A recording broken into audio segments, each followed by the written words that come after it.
By the grace of God, we're finding ourselves, my friends, in the midst of the fifth plague when the angel came out and trumpeted, and a star fell onto the earth, and the well of the abyss was opened.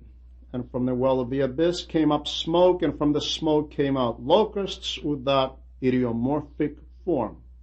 We already explained a great deal about these things, and we further elaborated on the specific point where it says only those who have rebelled against God will be harmed. We used another prophecy to provide an image of that harmful event, a prophecy of Moses found in Deuteronomy.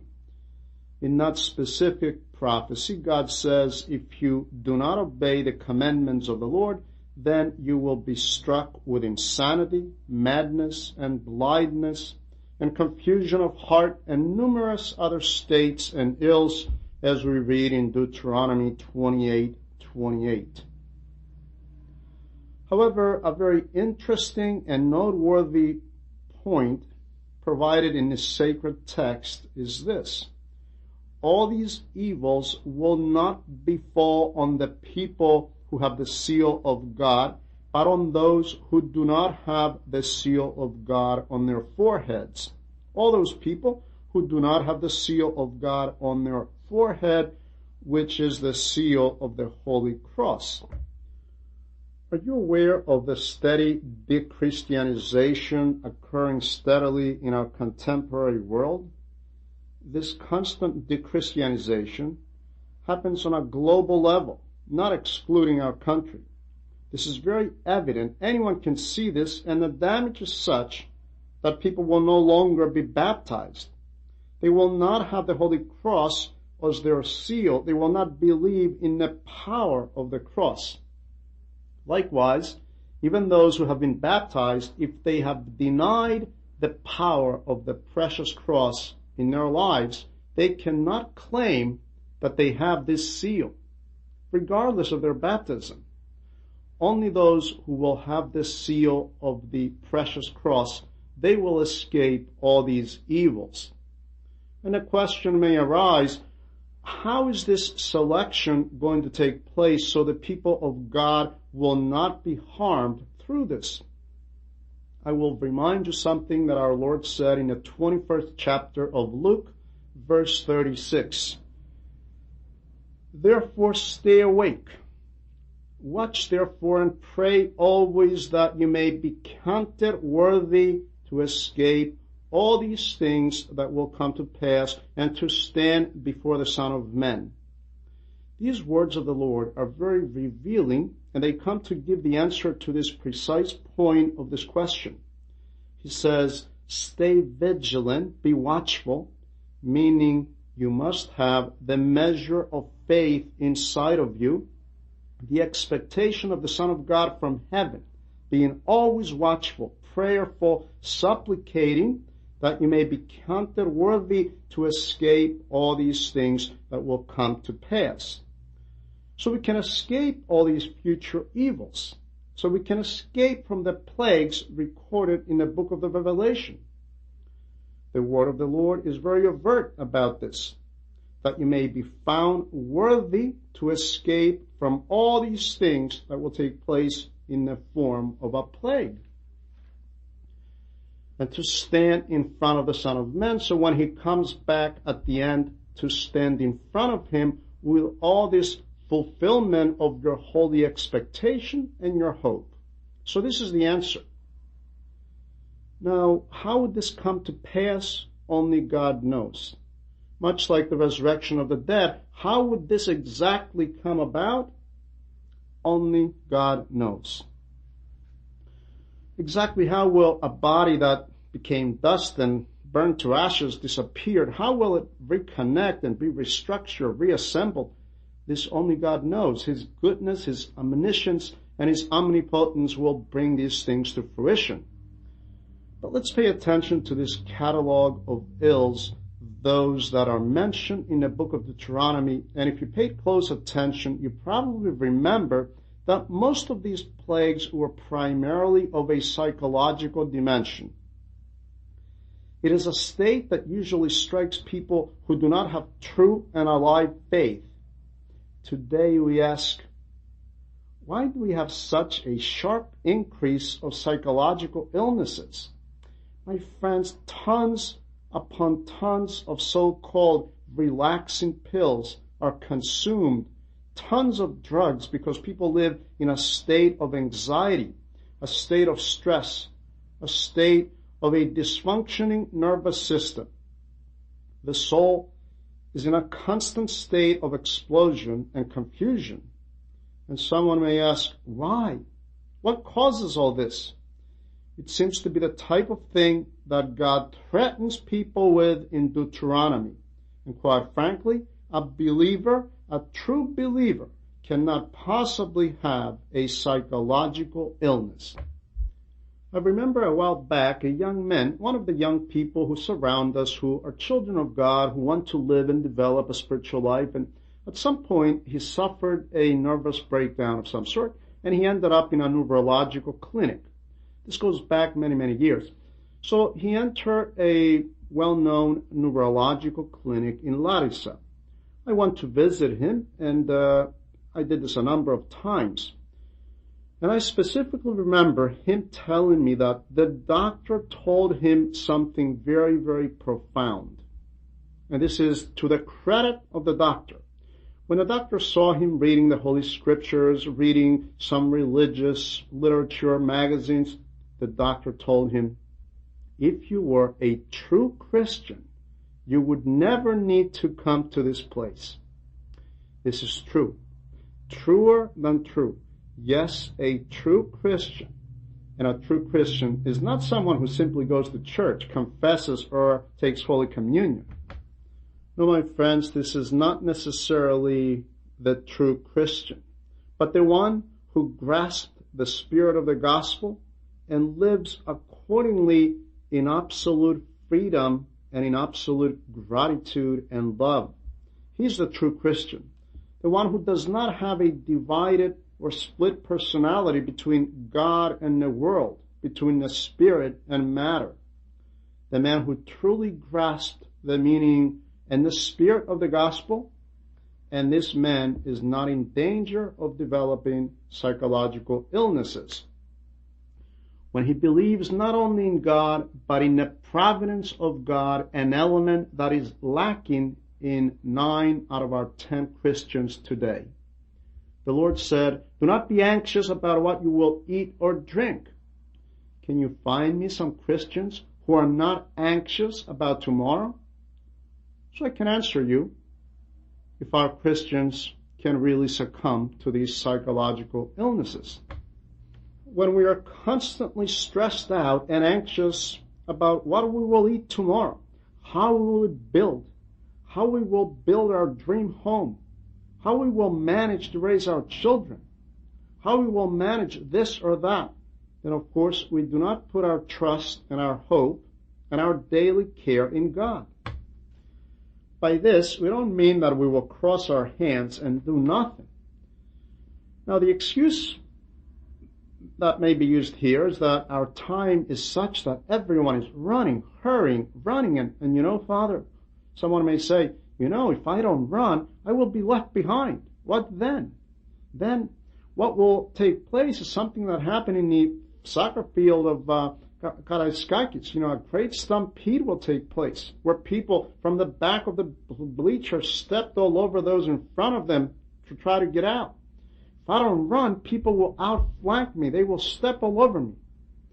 Not quite, my friends, not exactly. My answer would be that we have a very bad impression of the gospel. We are not very knowledgeable in the area of the gospel. When we accumulate and hoard so many unnecessary and harmful things, when we think that we must have everything and we try to possess things to better our life, then it is easy to understand, it is inevitable that we will be faced with some neuropsychological problem, at least something minor. Even if we begin to lose sleep, which, by the way, that's the beginning of the psychological illnesses, to begin to lose our sleep, to twist and turn for hours without sleeping. All these, of course, get a hold of people who do not have a true spiritual foundation. I must also tell you that it is specifically mentioned that the faithful who lived during the destruction of Jerusalem, and they lived in the city, they left because they remember the prophetic words of the Lord. When you see the city surrounded by armies, flee, take off. Do not stay inside the city. Who remember this admonition of the Lord? Only the faithful. What does this mean? They were the only ones saved. So we could say that Christ has a secret code, a secret password for every season, and the faithful can sense it when they are in the church. And through the church, they will be saved. What is this secret code? Christ only knows. He knows it. We don't know it. God always reveals it at each different season. But even if you tell me, what if an atomic or a nuclear bomb is used, wouldn't the faithful be killed? My friends, if the faithful are killed, for them the kingdom of God becomes wide open. So there is no great harm to the faithful. However, when the unbeliever is visited by death, what happens next? The opening of Hades, or hell. For this reason, if death comes upon the faithful, there is no great loss. The loss is minimal, if it can be considered a loss. But having said all this, we are now approaching the end of this chapter, having analyzed this plague, at least in its real or physical aspect, about what these locusts could be. However, this fifth plague of the fifth trumpet call could also be viewed spiritually or allegorically. St. Andrew of Caesarea says, I believe that we must also consider these peculiar locusts being the warfare of the malicious demons always prepared to do battle against us. Many interpreters of the past and of the present envision as beastly locusts all the heresies and their consequences. For example, the fall of the Pope, the Bishop of Rome, had terrible consequences. I'm being totally objective here. I'm not speaking from passion. There's nothing personal here. Believe me. You will see it in a minute in a brief historical overview. It is common knowledge that the West began to misuse the Christian gospel. These misuses and abuses finally led to the Protestant Reformation. This is a well-known fact even by children of the elementary school level. Protestantism would not have been created if Luther, the priest of the Roman Church, did not see these truly unspeakable abuses. However, Protestantism was created, it exists, with many millions of believers without being a church. Protestantism is not a church, but a collection of religious communities, simply because the church consists of the sacrament of holy priesthood. The mystery of the priesthood validates, authenticates the church, and it is validated from the church. More clearly, the priesthood, the presence of the priesthood, authenticates all mysteries, including the mystery of divine Eucharist and holy baptism, which consist the church. But priesthood itself is received inside the church, inside the mystery of Holy Eucharist, during the mystery of divine liturgy. Thus, the mystery of priesthood is received and validated inside the mystery of the divine liturgy, so the priesthood consists the church and it is validated by the church. These two are indispensably connected, and since Protestantism dispensed the mystery of holy orders, let's not waste our time thinking them as churches. But do you perceive the seriousness of this dilemma?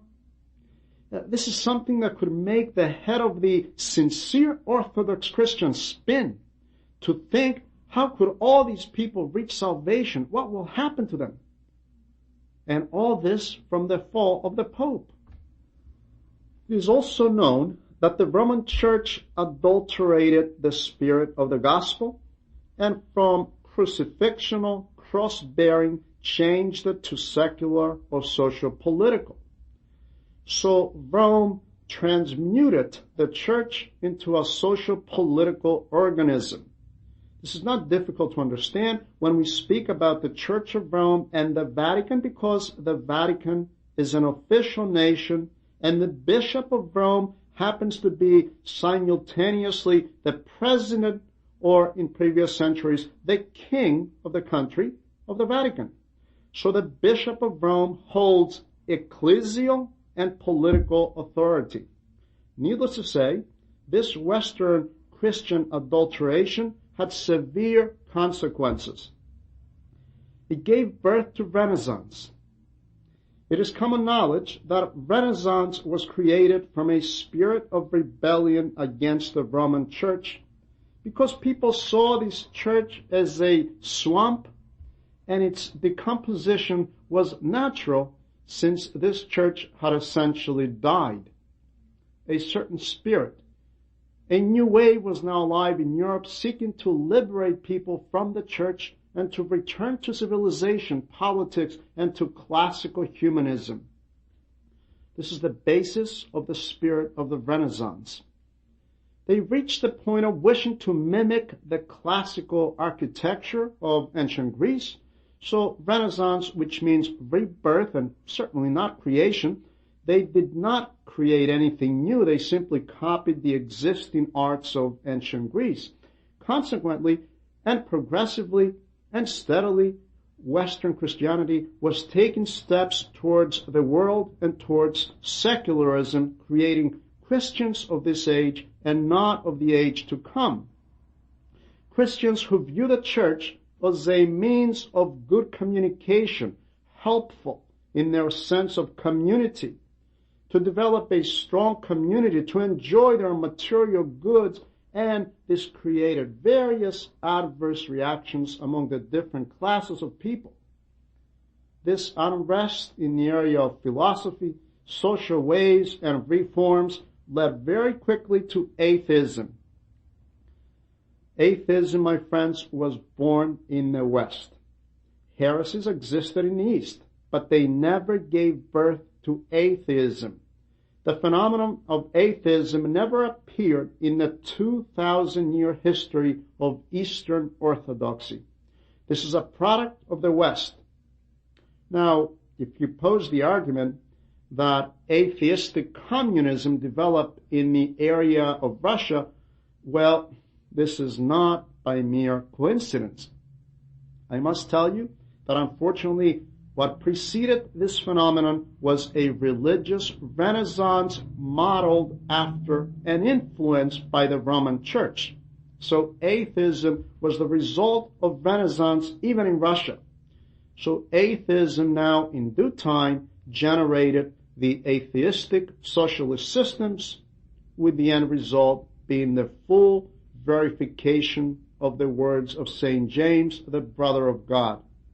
He writes in his epistle, chapter 4, verses 1 or 2, "Where do wars and fights come from among you?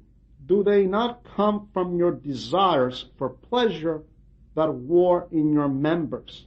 In other words, the seeking of pleasure in what you will eat, what we will drink, how to enjoy our senses, pleasure in what we hear, pleasure in what we see.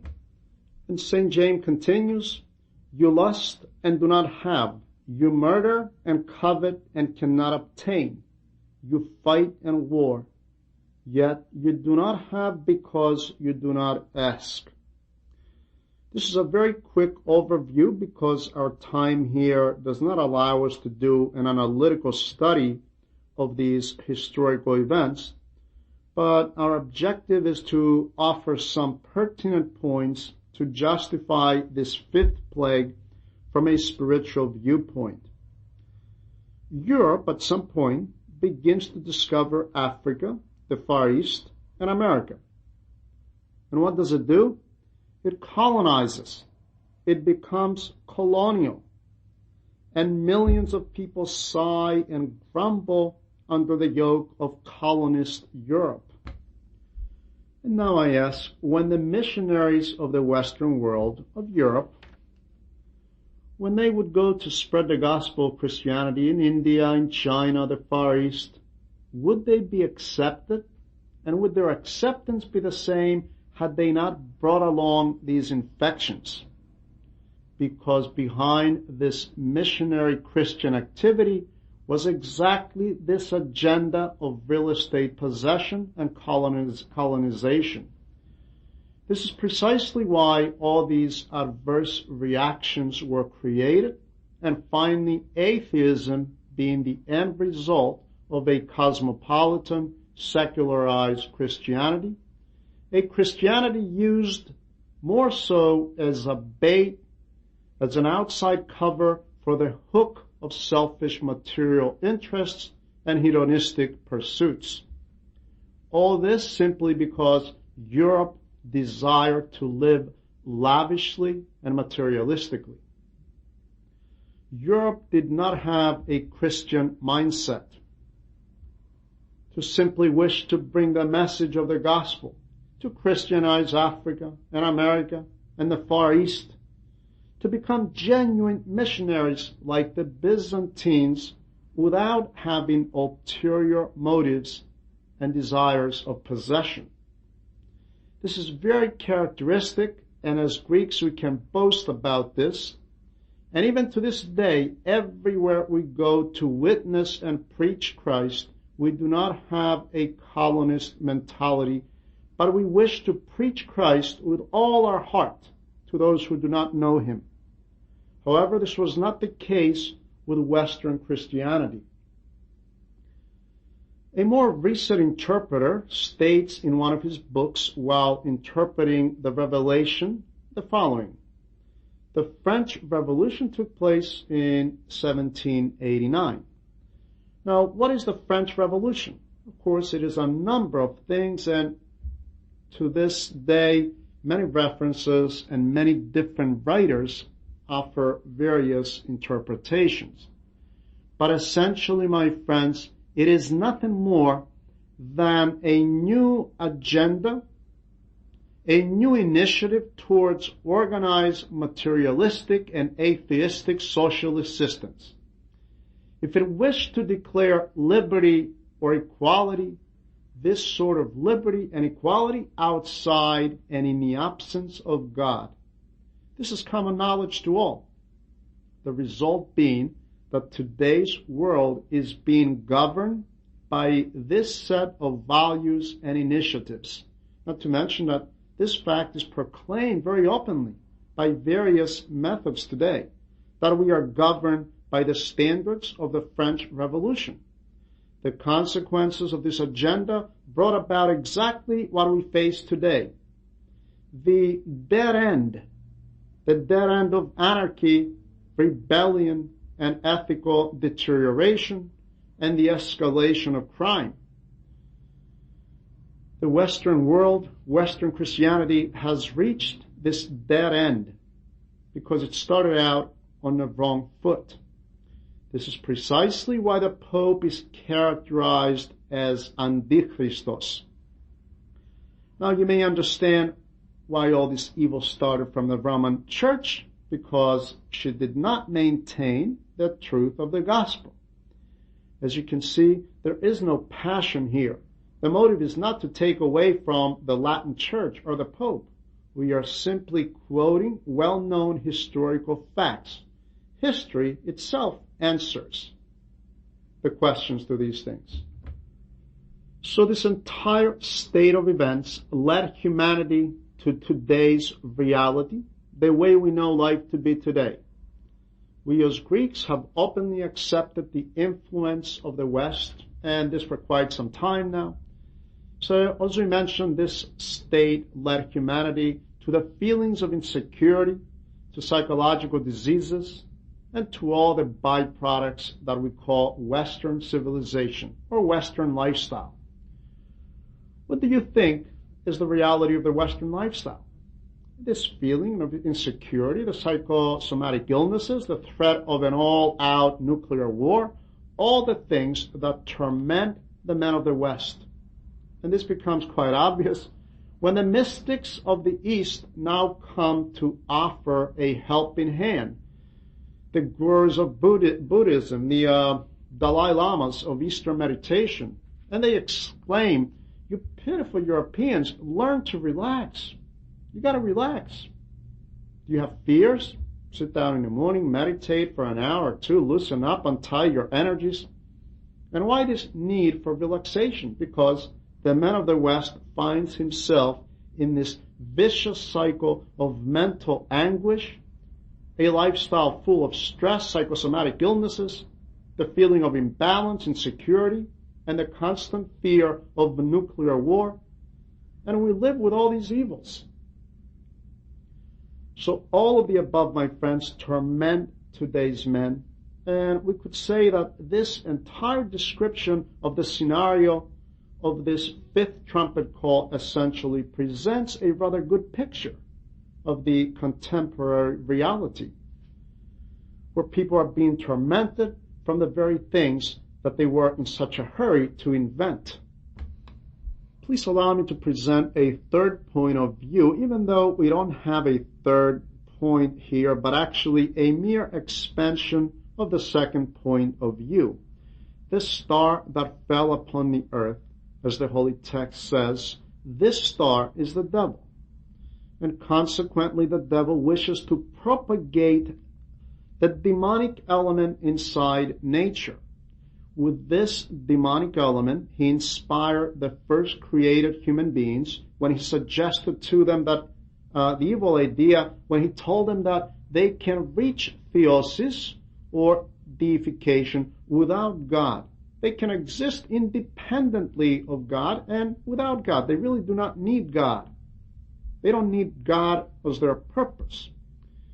So he actually infected our progenitors with this demonic element, and this very subtly. Do you know that this demonic element is constantly and continually whispered to people by the devil even to this day?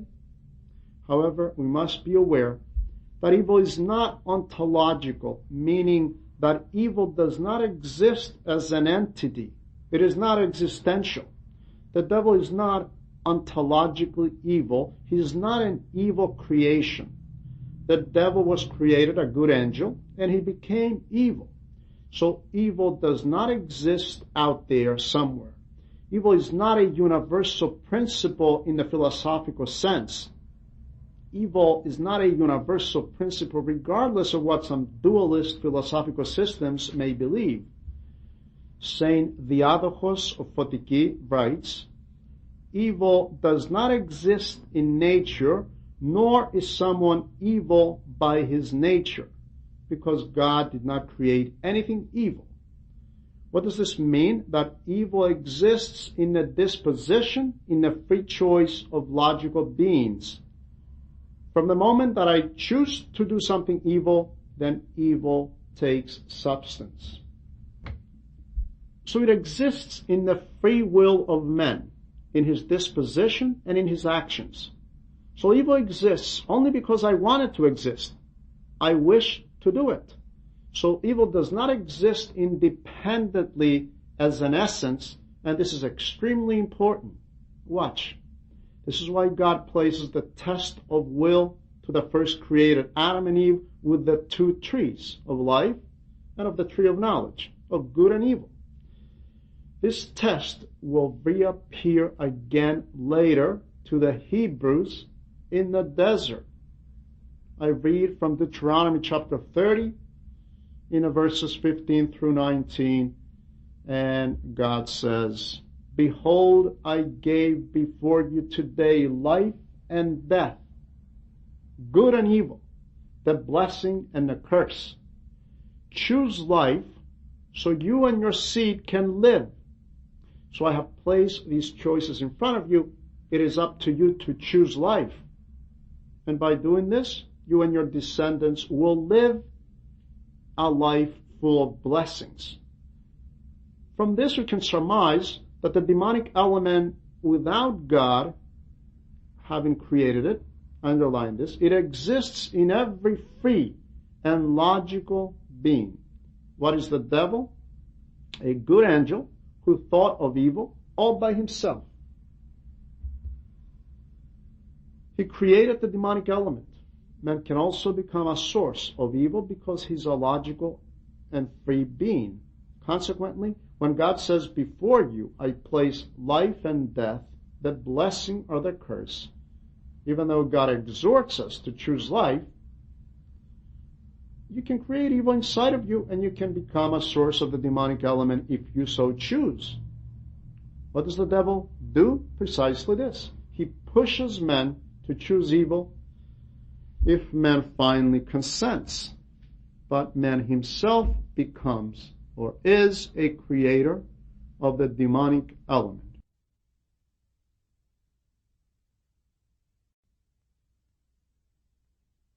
So man himself becomes or is a creator of the demonic element. We really must try to understand this. So when Lucifer fell upon the earth from illumination, when he lost his illumination, as our church tells us, he created presuppositions of evil upon the earth. So man left the well of his emotions and his senses open and unguarded. We said the well because we are using the picture of the fifth plague about the well of the abyss or the bottomless pit, as some of the translations say. But don't forget that we're still interpreting the image of the fifth plague. So the ruling part of the soul, the nous of man, became inundated from the fumes of evil, and it was darkened. Where is the sun? So the sun and the air were darkened because of the smoke of the pit. Not to mention that man left wide open the well of his subconscious, and every destructive element surfaced in the area of his cultural life. Along with the surfacing of the demonic element, we have the rise of rationalism, atheism, which are representations of the demonic element of the human subconscious. Should I simplify all this for you? Let me break these things down for you just to make things a little bit more practical. When every household, every Christian household, my friends, rushes to purchase a television with all its pornographic innuendos, you see, we went and bought the set. They didn't necessarily give it to us for free. We paid money for it. I'm saying this because in the final analysis, when you try to advise someone, listen, try not to watch television. Do not watch television. This becomes inconceivable for today's men. Today's man goes out and pays money. He has a monthly bill to view television. And you try to tell him not to watch TV? It's like saying to someone who goes out and pays top dollar to enter today's state-of-the-art movie theater, he goes in to watch his favorite movie, and now you try to tell him, look, keep your eyes closed, or take a nap while this film is playing. But that's why he paid money to watch this movie. So it is obvious that we left the well of our senses open. Now, what will surface? All kinds of temptations and all the fumes and the lingering temptations of the five senses. I only mentioned television. I will bypass all other forms of today's so-called entertainment. I won't even begin to mention the temptations of the dancing nightclubs and discotheques where the ill-famed dances are so torturous to the sense of touch. All these things come to darken the mind, darken the ruling nous, darken the sun, as the evangelist says. The smoke came out of the abyss like the smoke of a great furnace and darken the sun. Of course, we also have some sun rays peeking through, and man at some point begins to understand things, but he cannot see very clearly. What can I say about the human subconscious that we left totally open? I'm only giving you some examples here because our time really does not allow for great expansions on these matters. But tell me, when the main dogma today in raising children says, do not scold, do not correct the children because they will develop complexes. The new generation parents are taught by the new pedagogical masters of child psychology to ignore the child's mistakes or sins. But this is deplorable because, as we know, every child, a child of every epoch, is the fallen Adam. The purpose of true discipline is to transform the child from fallen Adam to a man of grace who will know to purify the conscious and the subconscious. So today's contemporary disciplinarians preach, let the child live as he wishes. In other words, let the child exercise his fallen Adamic tendencies. So this child, in order to be free of taboos and complexes, releases from his subconscious all the tendencies of the stored up, antiquated humanity of the descendants of Adam.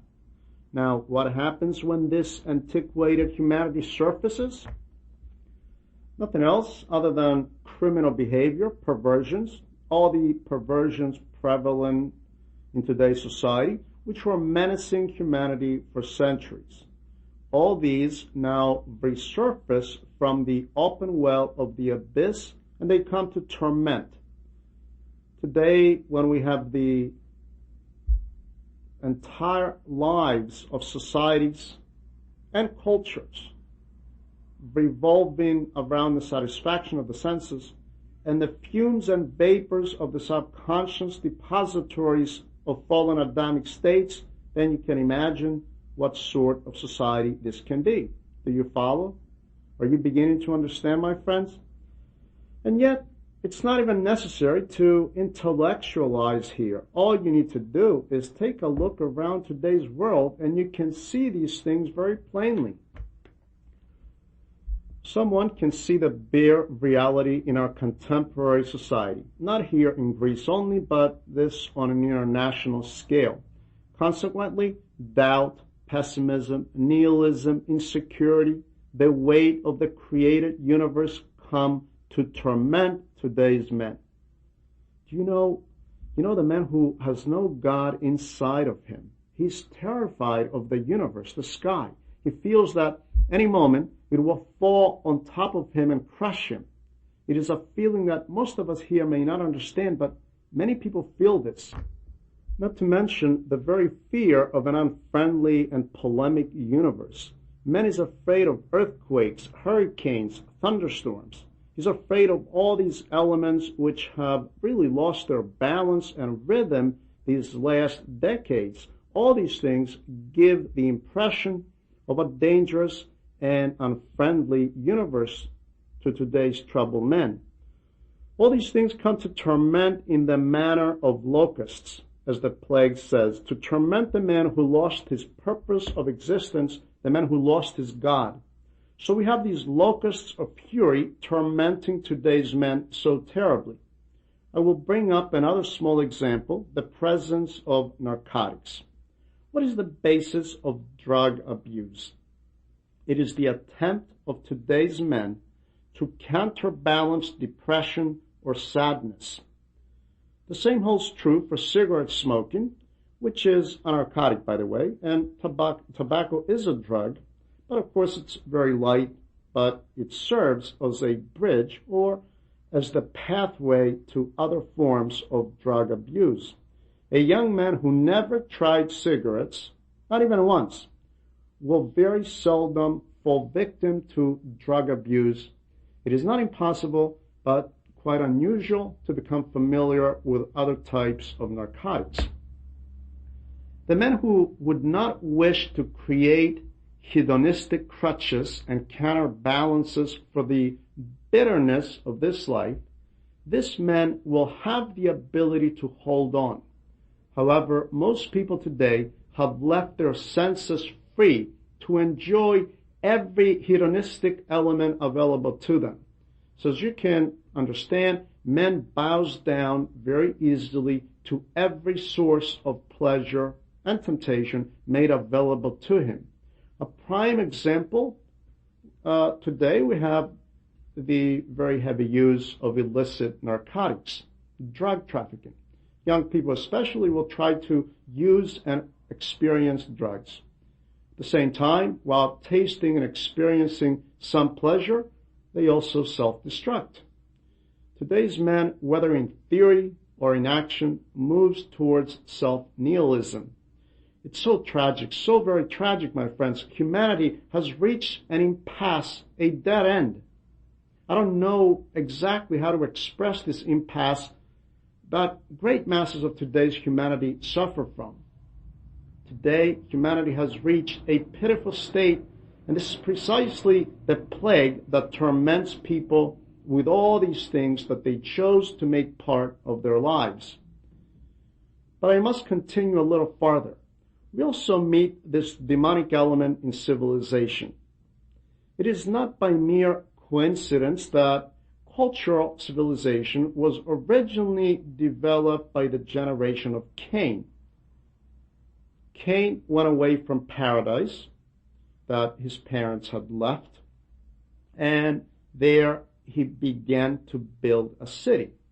Of course, not a city by today's standards, as we understand a city to be today, but a residential community, a residential dwelling. This you may wish to look up in Genesis chapter 4, in the verses 17 through 24. And this especially with the aid of an Orthodox commentary. 4 of his descendants, 4 of his children, begin to create civilization. According to Hebraic tradition, one of his daughters invented the spinning trade using wool to make threads and clothing. From this, it becomes obvious that the generation of Cain, and this is a very, very fine detail here, the generation of Cain was primarily preoccupied with the development of civilization. This is not by mere coincidence, as I said earlier.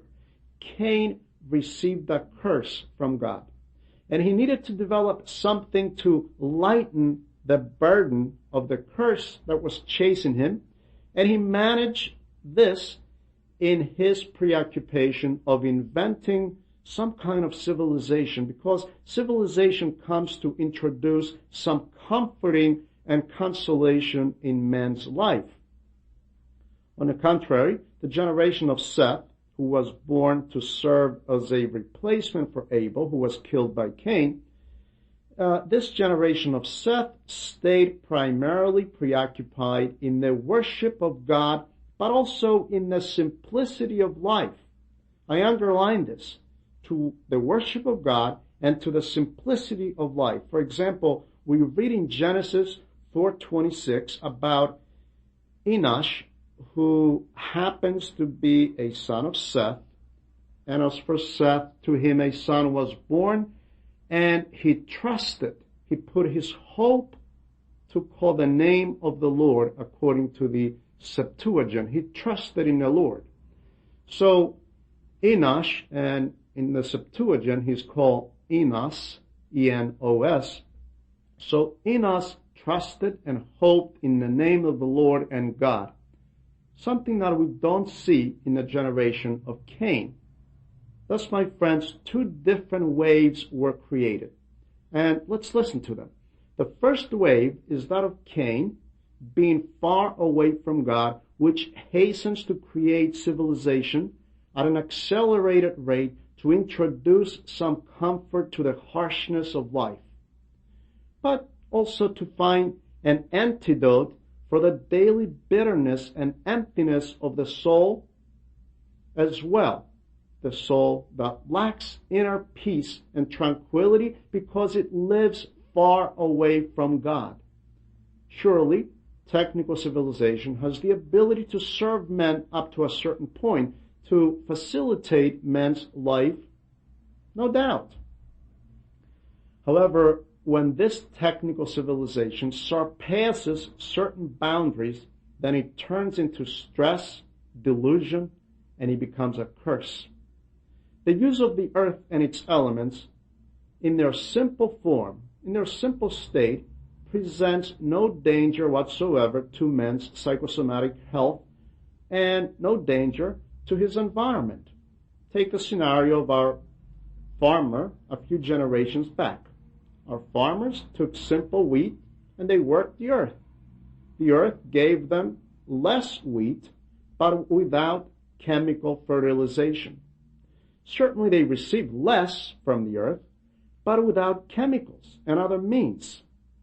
And these means come to destroy the earth, as we see this happening today. The watermelons were small. The peaches, the blessed peaches. We will never taste real peaches again. They were small, but fragrant. The peaches were full of fragrance. They were all smaller, but free of chemicals. The tomatoes were small. However, the demands of the people were not excessive. People ate frugally and simply, exactly what St. Paul teaches in 1 Corinthians chapter 7, verse 31. Those who use this world as not misusing it. There was no misuse in consumption or misuse of the earth. Consequently, man and his environment were maintaining a certain health, a certain balance. However, another season has emerged, earmarked by the fifth plague. Man now desires to satisfy all his senses. Man lives to enjoy.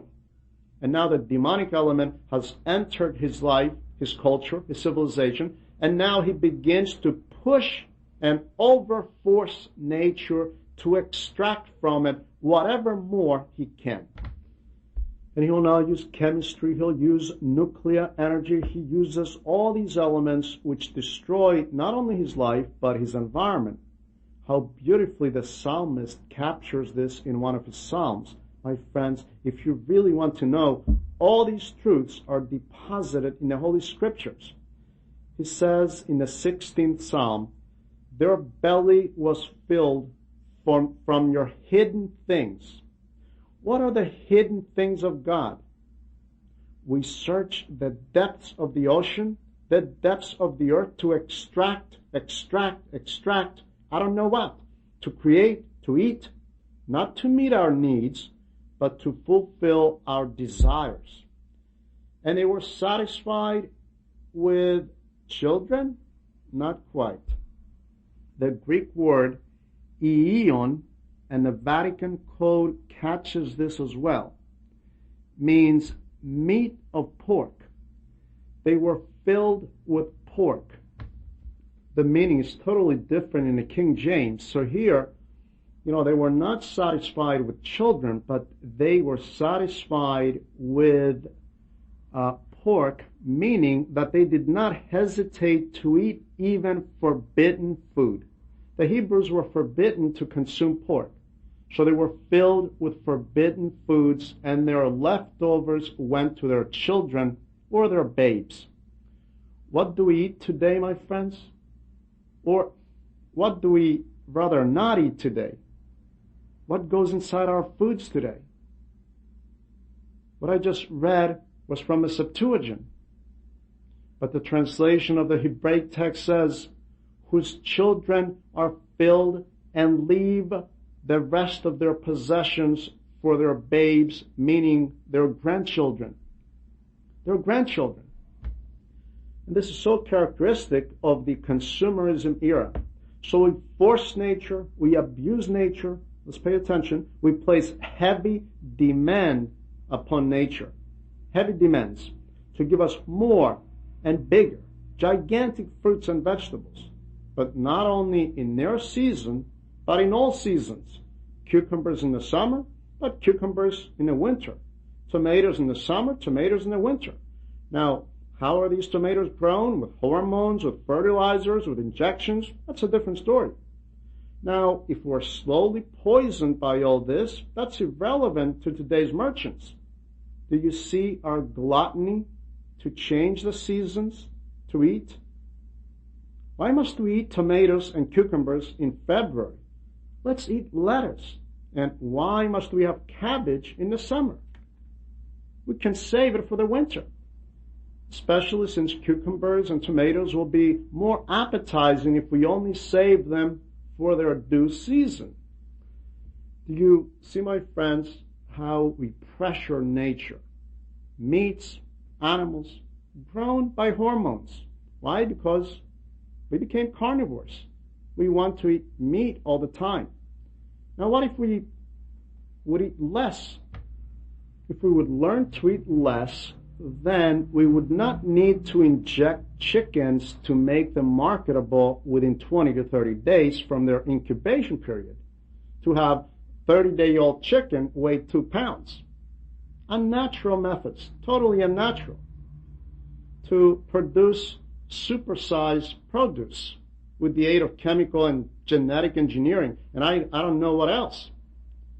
It is worthy of mentioning the continuation of the 17th Psalm by the psalmist, as he says, "The men of the world are those who eat from God's hidden things and fill their belly.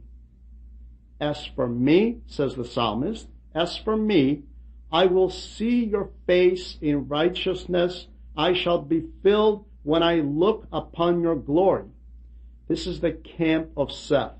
The other camp that eats the hidden things is the side of Cain. This is quite significant. Thus, we see here that the man of faith becomes satisfied and filled with the glory of God. He's content to cultivate the earth very simply. He sees God and he is filled. God fills him. So he only takes from nature what is of necessity to him, and he does not abuse and force nature. This is what the Lord said. This is what he meant by man does not live with bread alone. While man says, no, man can live with bread alone. However, from the moment we say man does not live with bread alone, but from the Word of God and with a vision of God, then we have established balance in the powers of nature, and we don't have this torture which characterizes today's civilized men. We could say, my friends, that this is the very idea that the ancient Greeks wished to point out by the myth of Aeolus, the god of winds. The god of winds tied up the strong winds and enclosed them in a sack. And he told Odysseus in the Epic of Odyssey, "You will reach your destination as long as you do not tamper with the secrets of this sackcloth." Well, at some point, Odysseus fell asleep, and his sailors could not hold back their curiosity. They wished to see what was the hidden treasure inside this mysterious sack of god Aeolus. When they opened the sack of Aeolus, then the winds were released, and the boat was nearly destroyed, pushed all the way back to the island of god Aeolus. He was not amused by their actions because he specifically told them not to open this bag until they reached Ithaca, their home. If you will, there's another fable about this trainee magician, and this also happens to be a musical piece, where this new disciple of a master magician, master sorcerer, he began to try some of the magic sentences of his master, who happened to be absent. He opened his master's handbooks, thinking that he could find some easy magical ways to do the chores around the house. All he needed to do was to call upon the secret powers of nature to serve him. So he began to read, and the demons appear, the demonic element, and they tell him, "At your service." And then he proceeded to order them. He wanted to wash and mop the workshop, and he orders, "Bring me water." So they went to the well and they began to bring buckets of water. Fantastic, he thought. How easy this will be. All the water I want without any effort. Well, the buckets of water kept coming and kept coming, one after the other, without stopping. Now he began to worry. That's enough. This is enough water. You brought enough. Stop. They kept going and going.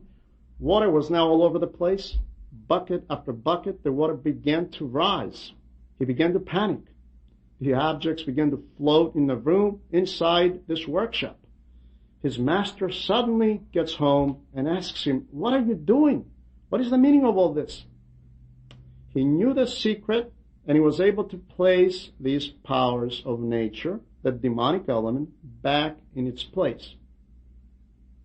My friends, man invented the demonic element inside nature. He released it, but now he cannot control it. Now he desperately calls out to control this demonic element, but he's not able to. Try to control, if you will, atomic energy, all the nuclear warheads that threaten humanity. There's anguish about these matters because we lost control of these powers of nature. They are out of our hands. So we could say that civilization comes to release the powers of nature with the intent, as our scientists claim, with the intent to be used for a good purpose. However, even in peaceful times, radiation, chemical and industrial pollution, all these things are very damaging to man and his environment, my friends. And this is part of the fifth plague, which comes upon mankind with the trumpet call of the angel, which especially began to be fulfilled in our 20th century. And this plague finishes with this final statement: one woe is past. Behold, still two more woes are coming after these things. The next woe especially is a fierce battle, a terrible war, and we'll talk about this specific war next time, God willing. A terrible war that takes place in the area of today's Iraq and Iran. However, the term one woe is past serves as the closing of the fifth plague, but it also comes to serve as a forewarning of the coming of the two more terrible plagues. The first woe that we referred to was the plague to guide us to repentance. If we don't repent, and we said this before, two more woes are coming. But will we repent, my friends?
Μακάρι